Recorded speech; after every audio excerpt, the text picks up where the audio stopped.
What's going on, everyone? My name is Brian Turner. I'm here with my friend Ian Barker.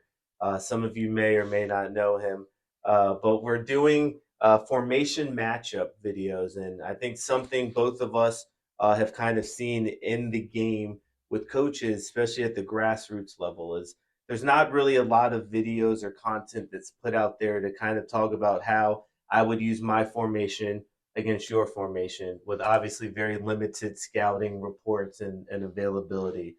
So I wanted to give someone who I really respect, who I know knows the game um, more than me and always is challenging me, Ian. We So watch MLS, NWSL. I'll watch a lot of Premier League soccer tomorrow, and we can talk about Kevin De Bruyne, or we could talk about elite players like Messi and all this type of thing. And that's great, and it's very interesting.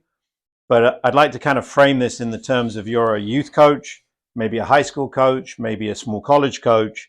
And whilst you might have an opportunity to do a little bit of recruiting and you do tryouts and things like that, you don't have unlimited ability to choose your player personnel. So you might have a preferred formation, a preferred style of play, but then you get players that maybe can't necessarily fit into that. And so it's always a debate about whether you create and play the way that you want to play as the coach, or you morph things and you change things on the basis of the available talent. So this is designed to be kind of a grassroots discussion about the real world, not the MLS, NWSL, national teams, Premier League, La Liga. It's not meant to be that. not the ideal world, right? This is the ideal world or the real world, not the Very ideal much the world. real world, yeah. Yes. Great. So we also want to just put a big emphasis on as we're doing all these different formations and throughout the multiple episodes, we'll work with basic five formations: 4-5-1, 4-3-3, 4-4-2, 3-5-2, 3-4-3.